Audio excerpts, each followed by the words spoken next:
মেঘ ৰাশি সাৱধান 11 পৰা 20 আগষ্ট 2026 মেঘ ৰাশিৰ ব্যক্তিসকল আগন্তুক এই 10 দিন আপোনাৰ বাবে কিয় ইমান গুৰুত্বপূৰ্ণ জানেনে? কাৰণ এই সময়ছোৱাত হঠাৎ আহিব পাৰে এটা ডাঙৰ সুখবৰ যিটো আপুনি বহুদিন ধৰি অপেক্ষা কৰি আছিল। চাকৰি, ব্যৱসায় বা ধন সম্পত্তিৰ ক্ষেত্ৰত খুলিব পাৰে নতুন সুযোগৰ দুৱাৰ, কিন্তু ইয়াৰ মাজতে আছে এটা সাৱধান হ'বলগীয়া দিন। সেই দিনটোত কৰা এটা ভুলে আপোনাৰ লাভৰ সুযোগ নষ্ট কৰিব পাৰে। আৰু আটাইতকৈ ডাঙৰ কথাটো হ'ল 11 পৰা 20 আগষ্টৰ ভিতৰত কোনটো তাৰিখ মেঘ ৰাশিৰ বাবে ভাগ্য সলনি কৰা তাৰিখ হ'ব পাৰে। ভিডিঅ'টো শেষলৈকে চাওক, কাৰণ শেষত জনাম আপোনালোকৰ শুভ তাৰিখ, শুভ সংখ্যা, শুভ ৰং আৰু এটা বিশেষ প্ৰতিকাৰ। প্ৰথমতে আহিছোঁ কৰ্মজীৱন, চাকৰি আৰু ব্যৱসায়। মেঘ ৰাশিৰ জাতক জাতিকাসকল 11 আগষ্টৰ পৰা 20 আগষ্টলৈ কৰ্মজীৱনৰ ক্ষেত্ৰত আপোনাৰ বাবে সময়ছোৱা যথেষ্ট গুৰুত্বপূৰ্ণ হ'ব। এই সময়ছোৱাত আপুনি আৱেগত আগতে কৰি অহা পৰিশ্ৰমৰ ফল লাহে লাহে অনুভৱ কৰিব পাৰিব। বিশেষকৈ যিসকলে বহুদিন ধৰি এটা সুযোগ, পদোন্নতি, চাকৰি সলনি বা নতুন কামৰ অপেক্ষাত আছে, তেওঁলোকৰ বাবে নতুন সম্ভাৱনাৰ দুৱাৰ খোলাৰ ইংগিত দেখা গৈছে। কৰ্মজীৱন এই 10 দিনত আপোনাৰ আত্মবিশ্বাস বৃদ্ধি পাব। কামৰ ক্ষেত্ৰত আপুনি নিজৰ মতামত স্পষ্টভাৱে প্ৰকাশ কৰিবলৈ সক্ষম হ'ব। আপোনাৰ কোনো এটা দক্ষতা বা আগতে কৰা কামৰ বাবে ঊৰ্ধ্বতন ব্যক্তি বা সহকৰ্মীৰ পৰা প্ৰশংসা লাভ কৰাৰ সম্ভাৱনাও আছে। কিন্তু মেঘ ৰাশিৰ এটা স্বভাৱ সোনকালে সিদ্ধান্ত লোৱা আৰু খং উঠি তৎক্ষণাত উত্তৰ দিয়া। এই সময়ত আপোনাৰ বাবে সমস্যাৰ কাৰণ হ'ব পাৰে। বিশেষকৈ 11 পৰা 13 আগষ্টৰ মাজত কাৰোবাৰ কথাত উত্তেজিত হৈ কোনো কঠিন সিদ্ধান্ত নল'ব। কৰ্মক্ষেত্ৰত সৰু ভুল বুজাবুজিক ডাঙৰ বিষয়লৈ লৈ নাযাব। কোনো সহকৰ্মীয়ে আপোনাৰ কামৰ সমালোচনা কৰিলে তৎক্ষণাত প্ৰতিক্ৰিয়া কৰাৰ পৰিৱৰ্তে প্ৰথমতে কথাটো ভালদৰে বুজি লওক। 14 আগষ্টৰ পাছত পৰিস্থিতি তুলনামূলকভাৱে ইতিবাচক হ'ব পাৰে। নতুন দায়িত্ব, নতুন প্ৰজেক্ট বা গুৰুত্বপূৰ্ণ কাম আপোনাৰ হাতলৈ আহিব পাৰে। সেই সুযোগটো সঠিকভাৱে ব্যৱহাৰ কৰিব পাৰিলে আগন্তুক সময়ত আপোনাৰ কৰ্মজীৱনত ভাল পৰিৱৰ্তন আহিব। চাকৰিয়াল লোকসকলৰ বাবে, যিসকল মেঘ ৰাশিৰ জাতক জাতিকাই চাকৰি কৰি আছে, তেওঁলোকৰ বাবে এই সময়ছোৱাত কামৰ প্ৰেছাৰ বৃদ্ধি হোৱাৰ লগতে নিজৰ যোগ্যতা প্ৰমাণ কৰাৰ সুযোগ আহিব। আপোনাৰ ওচৰত নতুন দায়িত্ব দিয়া হ'ব পাৰে। প্ৰথমতে এই দায়িত্বটো বজা যেন লাগিলেও পিছলৈ এইটোৱে আপোনাৰ লাভজনক হ'ব। যিসকলে পদোন্নতি আশা কৰি আছে, তেওঁলোকে হতাশ নহ'ব। হয়তো লগে লগে ফলাফল নাপাব, কিন্তু আপোনাৰ কামৰ মূল্যায়ন হোৱাৰ সম্ভাৱনা আছে। 11 পৰা 20 আগষ্টৰ মাজত নিজৰ কামৰ ৰেকৰ্ড, নথিপত্ৰ আৰু গুৰুত্বপূৰ্ণ ইমেইল ভালদৰে সংৰক্ষণ কৰি ৰাখক, কাৰণ পিছত এইবোৰেই আপোনাৰ কামৰ প্ৰমাণ হিচাপে কামত আহিব পাৰে। যিসকল চাকৰি সলনি কৰাৰ কথা ভাবিছে, তেওঁলোকে হঠাৎ বৰ্তমানৰ চাকৰি এৰি দিয়াৰ সিদ্ধান্ত নল'ব। প্ৰথমতে নতুন সুযোগটো ভালদৰে পৰীক্ষা কৰক। দৰমহা, কামৰ সময়, দায়িত্ব আৰু ভৱিষ্যতৰ সুবিধা সকলো বিবেচনা কৰি সিদ্ধান্ত লোৱাটোৱে ভাল। চাকৰি বিচাৰি থকা মেঘ ৰাশিৰ জাতক জাতিকাসকল, যিসকলে নতুন চাকৰিৰ সন্ধানত আছে, তেওঁলোকৰ বাবে এই সময়ছোৱাত আশা এৰি দিয়াৰ কোনো কাৰণ নাই। আগতে আবেদন কৰা কোনো চাকৰিৰ পৰা ফোন, মেছেজ বা ইণ্টাৰভিউৰ খবৰ আহিব পাৰে। বিশেষকৈ যিসকলে একাধিক ঠাইত আবেদন কৰি আছে, তেওঁলোকৰ মাজত এটা সুযোগ তুলনামূলকভাৱে বেছি গুৰুত্বপূৰ্ণ হৈ উঠিব।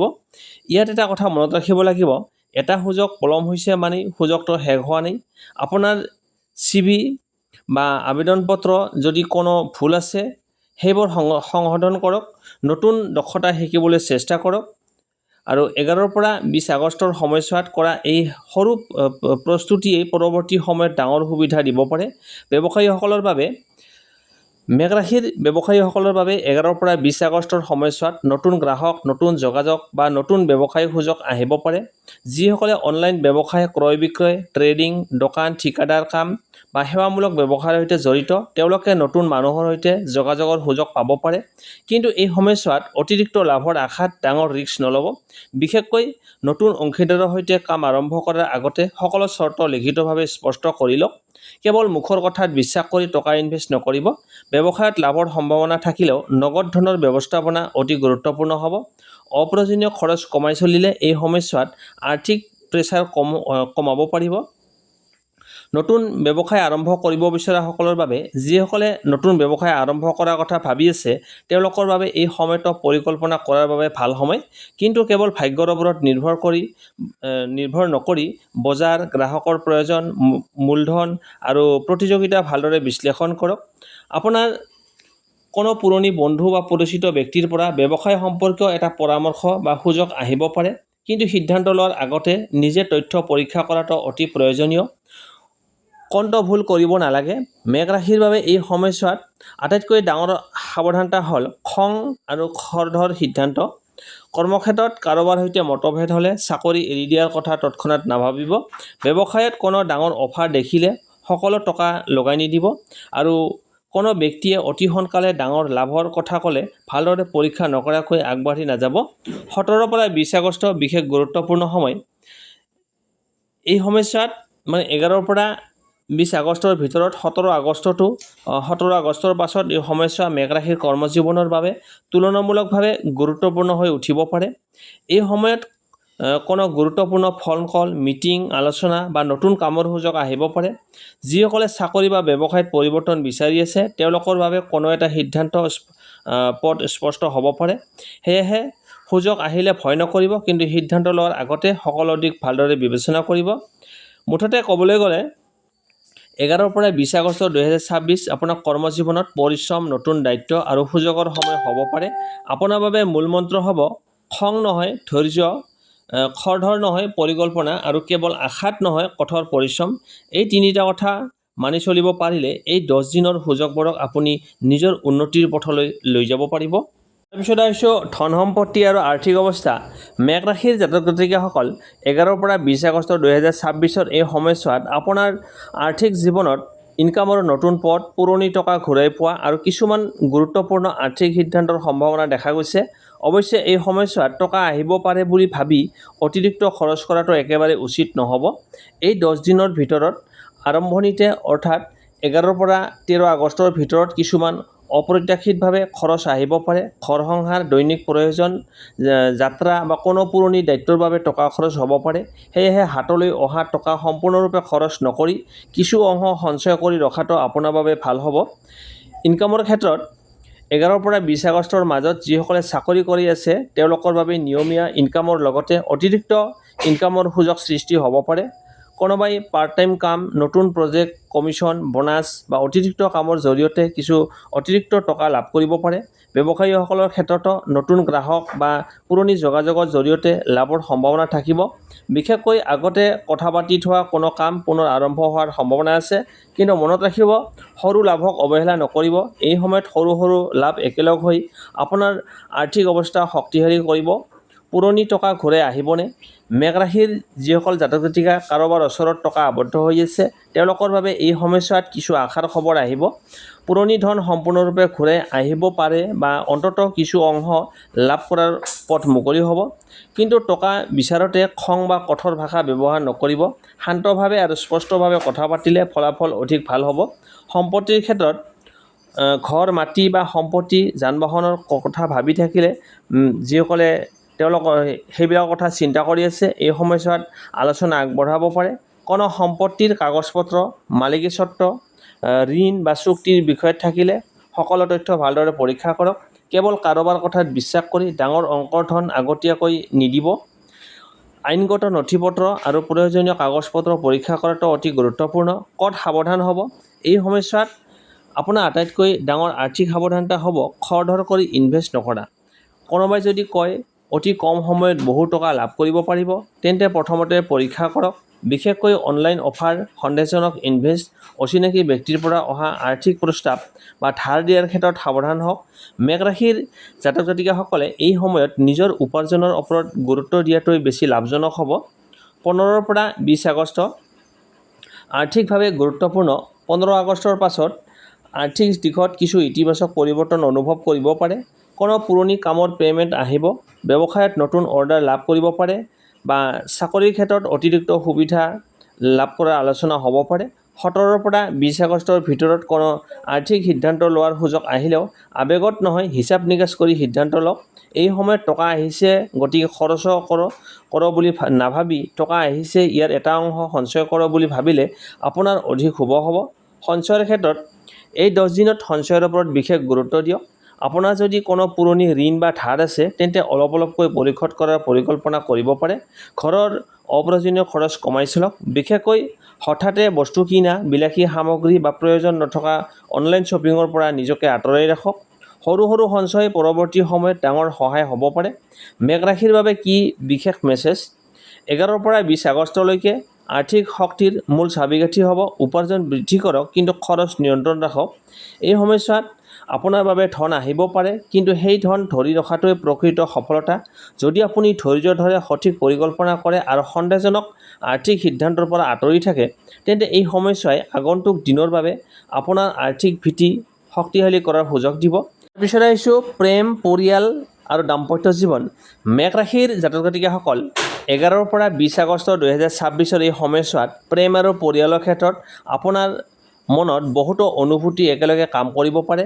কেতিয়াবা অত্যন্ত সুখৰ মুহূৰ্ত আহিব, আকৌ কেতিয়াবা সৰু কথাক লৈ ভুল বুজাবুজি হ'ব পাৰে। এই সময়ছোৱাৰ মূল কথা হ'ল আপোনাৰ সম্পৰ্কত ভালপোৱা আছে, কিন্তু সেই ভালপোৱাক ধৈৰ্য আৰু বুজাবুজিৰে প্ৰকাশ কৰিব লাগিব। প্ৰেমৰ সম্পৰ্কত থকা লোকসকলৰ বাবে, যিসকল মেষ ৰাশিৰ জাতক জাতিকা প্ৰেমৰ সম্পৰ্কত আছে, তেওঁলোকৰ বাবে এই সময়ছোৱাত সম্পৰ্কটো অধিক গভীৰ হোৱাৰ সম্ভাৱনা আছে। আপোনাৰ প্ৰিয় মানুহজনে আপোনাৰ পৰা অধিক সময়, মনোযোগ বা মৰম আশা কৰিব পাৰে, কিন্তু কামৰ ব্যস্ততাৰ বাবে যদি আপুনি সময় দিব নোৱাৰে, তেন্তে তেওঁ ভুল বুজিব পাৰে। সেয়েহে 11 পৰা 14 আগষ্টৰ মাজত সৰু কথাক লৈ তৰ্কত নোসোমাব। কোনো কথা ভাল নালাগিলে খং কৰি নহয়, শান্তভাৱে আলোচনা কৰক। আপোনাৰ সঙ্গীৰ পৰা কোনো বিশেষ কথা, ফোন কল বা মেছেজ আহিব পাৰে, যিয়ে আপোনাৰ মনটো আনন্দিত কৰিব।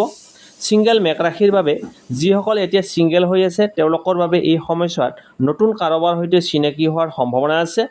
এই চিনাকিটো বন্ধু, কৰ্মক্ষেত্ৰ, সামাজিক যোগাযোগ বা অনলাইন মাধ্যমৰ জৰিয়তে হ'ব পাৰে। কোনোবাই আপোনাৰ প্ৰতি আগ্ৰহ দেখুৱাই থাকিলেও প্ৰথম দেখাতে সকলো কথা বিশ্বাস নকৰিব। সময় লৈ মানুহজনক বুজিবলৈ চেষ্টা কৰক। পুৰণি কোনো প্ৰেমৰ সম্পৰ্কৰ মানুহে পুনৰ যোগাযোগ কৰিব পাৰে, কিন্তু অতীতলৈ ঘূৰি যোৱাৰ আগতে ভাবক, যি সমস্যাৰ বাবে সম্পৰ্কটো শেষ হৈছিল, সেই সমস্যাবোৰ সঁচাকৈ সলনি হৈছেনে? দাম্পত্য জীৱন। বিবাহিত মেষ ৰাশিৰ জাতক জাতিকাসকলৰ বাবে এই সময়ছোৱাত সঙ্গীৰ সৈতে সম্পৰ্ক উন্নত কৰাৰ সুযোগ আছে। ঘৰুৱা কোনো বিষয়ক লৈ মতভেদ হ'ব পাৰে, কিন্তু সেই মতভেদ ডাঙৰ সমস্যালৈ লৈ যোৱাৰ প্ৰয়োজন নাই। আপোনাৰ জীৱনসংগীয়ে হয়তো আপোনাৰ পৰা এটা সৰু সহায়, মৰমৰ কথা বা অলপ সময় বিচাৰিব। এই সৰু কথাবোৰেই আপোনালোকৰ সম্পৰ্ক অধিক শক্তিশালী কৰিব পাৰে। বিশেষকৈ 15 পৰা 20 আগষ্টৰ মাজত একেলগে ক'ৰবালৈ যোৱা, ঘৰৰ কোনো পৰিকল্পনা কৰা বা একেলগে সময় কটোৱাৰ সুযোগ পালে সেই সুযোগ এৰি নিদিব। পৰিয়ালৰ ক্ষেত্ৰত এই সমস্যা মুঠতে ইতিবাচক হ'ব। ঘৰত কোনো শুভ আলোচনা, নতুন পৰিকল্পনা বা সুখবৰ আহিব। পৰিয়ালৰ কোনো সদস্যৰ কাম আগবঢ়াৰ বাবে আপুনি আনন্দিত হ'ব পাৰে, কিন্তু পৰিয়ালৰ কোনো সদস্যৰ সৈতে মতামতৰ পাৰ্থক্য দেখা দিব পাৰে। বিশেষকৈ টকা-পইচা, সম্পত্তি বা ঘৰুৱা সিদ্ধান্তক লৈ আলোচনা হ'লে আপোনাৰ কথা জোৰকৈ প্ৰমাণ কৰিবলৈ চেষ্টা নকৰিব। আপোনাৰ কথা সঠিক হ'লেও কথাটো কোৱাৰ ধৰণে বহু পাৰ্থক্য সৃষ্টি কৰিব পাৰে। ঘৰুৱা পৰিৱেশ। 11 পৰা 20 আগষ্টৰ মাজত ঘৰৰ পৰিৱেশত আপোনাৰ ভূমিকা গুৰুত্বপূৰ্ণ হ'ব। আপুনি যদি নিজে শান্ত হৈ থাকে, তেন্তে ঘৰৰ আন সদস্যসকলৰ মাজতো শান্তি বজাই ৰখাত সহায় কৰিব। পৰিয়ালৰ কোনো বয়োজ্যেষ্ঠ ব্যক্তিৰ পৰা গুৰুত্বপূৰ্ণ পৰামৰ্শ পাব পাৰে। তেওঁলোকৰ অভিজ্ঞতাৰ কথা মন দি শুনিলে লাভ হ'ব। প্ৰেমত কণ্ঠভুল কৰিব নালাগে। মেষ ৰাশিৰ বাবে আটাইতকৈ ডাঙৰ সাৱধানতা হ'ল অতিৰিক্ত সন্দেহ আৰু তৎক্ষণাত সিদ্ধান্ত। সঙ্গীয়ে ফোনৰ উত্তৰ দিবলৈ অলপ পলম কৰিলে বা ব্যস্ত থাকিলে লগে লগে বেয়া কিবা ভাবি নল'ব। সৰু কথাক লৈ সম্পৰ্ক শেষ বা তুমি মোক ভাল নোপোৱা এই ধৰণৰ কথা কোৱা পৰিহাৰ কৰক। কথা কোৱাৰ আগতে এবাৰ ভাবক, আপুনি যি ক'বলৈ গৈ আছে সেই কথাটো সম্পৰ্কটো শক্তিশালী কৰিব নে অধিক দূৰত্বৰ সৃষ্টি কৰিব। 17 পৰা 20 আগষ্ট বিশেষ সময়। 17 পৰা 20 আগষ্ট এই সময়ছোৱাত প্ৰেম আৰু পৰিয়ালৰ ক্ষেত্ৰত তুলনামূলকভাৱে মধুৰ হ'ব। এই সময়ত প্ৰিয়জনৰ পৰা কোনো ভাল খবৰ, বিশেষ মেছেজ বা মৰমৰ প্ৰকাশ পাব পাৰে। যিসকলৰ সম্পৰ্কত কিছুদিন ধৰি দূৰত্ব আছিল, তেওঁলোকৰ মাজত পুনৰ কথা বতৰা আৰম্ভ হোৱাৰ সম্ভাৱনা থাকিব। পৰিয়ালৰ ক্ষেত্ৰতো একেলগে বহি কথা পতা, ভুল বুজাবুজি দূৰ কৰা আৰু সম্পৰ্ক মজবুত কৰাৰ বাবে এই সময়টো ভালদৰে ব্যৱহাৰ কৰিব পাৰে। শেষত মেষ ৰাশিৰ বাবে এটা বিশেষ কথা, 11 পৰা 20 আগষ্টত আপোনাৰ প্ৰেম জীৱনক ভাগ্যতকৈ বেছি শক্তিশালী কৰিব আপোনাৰ আচৰণে। এটা মৰমৰ কথা, এটা ফোন কল, অলপ সময় আৰু অলপ ধৈৰ্য, এই সৰু সৰু কথাই আপোনাৰ সম্পৰ্কত ডাঙৰ পৰিৱৰ্তন আনিব পাৰে। সেয়েহে এই সময়ত খঙতকৈ মৰমক, সন্দেহতকৈ বিশ্বাসক আৰু তৰ্কতকৈ বুজাবুজিক বাছি লওক। তেতিয়াহে এই 10 দিন আপোনাৰ বাবে প্ৰেম, পৰিয়াল আৰু সম্পৰ্কৰ ক্ষেত্ৰত এটা সুন্দৰ সময় হিচাপে পৰিগণিত হ'ব। এতিয়া লৈ আহিছোঁ শুভ তাৰিখ, শুভ সংখ্যা, শুভ ৰং আৰু বিশেষ প্ৰতিকাৰ। মেষ ৰাশিৰ জাতক জাতিকাসকল, এতিয়া জানি লওক 11 পৰা 20 আগষ্টৰ ভিতৰত আপোনাৰ বাবে কোনবোৰ তাৰিখ আৰু সংখ্যা বিশেষভাৱে শুভ বুলি ধৰা হৈছে। শুভ তাৰিখ 12 আগষ্ট, 15 আগষ্ট আৰু 19 আগষ্ট। এই তিনিটা তাৰিখ মেঘ ৰাশিৰ বাবে বিশেষ গুৰুত্বপূৰ্ণ হ'ব। বিশেষকৈ 15 আগষ্টত নতুন কাম আৰম্ভ কৰা, গুৰুত্বপূৰ্ণ আলোচনা কৰা বা কোনো ইতিবাচক সিদ্ধান্ত লোৱাৰ ক্ষেত্ৰত আত্মবিশ্বাসী হৈ আগবাঢ়িব পাৰে। শুভ সংখ্যা, এই সময়ছোৱাত মেঘ ৰাশিৰ বাবে শুভ সংখ্যা হ'ব পাৰে 1, 3, 9 আৰু 18। কণ্ট তাৰিখ সংখ্যা বা গুৰুত্বপূৰ্ণ কামৰ ক্ষেত্ৰত এই সংখ্যাবোৰ আপোনাৰ মনত শুভ অনুভূতি সৃষ্টি কৰিব। শুভ ৰং, আপোনাৰ বাবে এই সময়ছোৱাত ৰঙা, কমলা আৰু গেৰুৱা ৰং শুভ বুলি ধৰা হৈছে। বিশেষকৈ গুৰুত্বপূৰ্ণ দিনত ৰঙা বা কমলা ৰঙৰ কোনো বস্তু ব্যৱহাৰ কৰিলে আত্মবিশ্বাস আৰু ইতিবাচক মনোভাৱ বৃদ্ধি কৰাত সহায় হ'ব। বিশেষ প্ৰতিকাৰ, মেঘ ৰাশিৰ অধিপতি গ্ৰহ হৈছে মংগল বুলি জ্যোতিষত ধৰা হয়। সেয়েহে মংগল গ্ৰহৰ ইতিবাচক শক্তিৰ বাবে মঙলবাৰে পুৱা গা ধুই ভক্তিভাৱে হনুমানজীৰ প্ৰাৰ্থনা কৰিব পাৰে। সম্ভৱ হ'লে মঙলবাৰে হনুমান মন্দিৰত গৈ প্ৰাৰ্থনা কৰক আৰু নিজৰ সামৰ্থ্য অনুসৰি দৰিদ্ৰ বা প্ৰয়োজনীয় ব্যক্তিক ৰঙা মচুৰ দালি বা খাদ্য দান কৰিব পাৰে। আন এটা অতি সহজ প্ৰতিকাৰ, প্ৰতিদিনে পুৱা কিছু সময় শান্ত হৈ বহি নিজৰ লক্ষ্যৰ কথা মনত পেলাওক আৰু নিজকে কওক, মই ধৈৰ্য্যৰে কাম কৰিম, সঠিক সিদ্ধান্ত ল'ম আৰু মোৰ সুযোগক সঠিকভাৱে ব্যৱহাৰ কৰিম। মেঘ ৰাশি, এই 10 দিন আপোনাৰ জীৱনত নতুন সুযোগ, ধন সম্পত্তিৰ সম্ভাৱনা, কৰ্মক্ষেত্ৰৰ উন্নতি আৰু সম্পৰ্কত নতুন আশাৰ বতৰা কঢ়িয়াই আনিব পাৰে। মনত ৰাখিব, ভাগ্যই সুযোগ দিয়ে, কিন্তু সেই সুযোগক সফলতালৈ লৈ যোৱাটো আপোনাৰ নিজৰ হাতত। যদি আপুনি মেঘ ৰাশিৰ জাতক নাইবা জাতিকা হয়, তেন্তে কমেণ্টত লিখক জয় হনুমান আৰু আপোনাৰ শুভকামনা জনাওক। ভিডিঅ'টো ভাল লাগিলে লাইক, আপোনাৰ মেঘ ৰাশিৰ বন্ধু-বান্ধৱী আৰু পৰিয়ালৰ লোকসকলৰ সৈতে শ্বেয়াৰ কৰক আৰু এনেধৰণৰ ৰাশিফল নিয়মিত পাই থাকিবলৈ চেনেলটো ছাবস্ক্ৰাইব কৰিবলৈ নাপাহৰিব। আপোনাৰ জীৱনত সুখ, শান্তি, সফলতা আৰু সমৃদ্ধিৰে ভৰি পৰক, এয়াই আমাৰ আন্তৰিক প্ৰাৰ্থনা। পুনৰ লগ পাম পৰৱৰ্তী ৰাশিফলত। তেতিয়ালৈকে সুখী থাকক, সুস্থ থাকক আৰু নিজৰ ওপৰত বিশ্বাস ৰাখক। ধন্যবাদ। জয় হনুমান।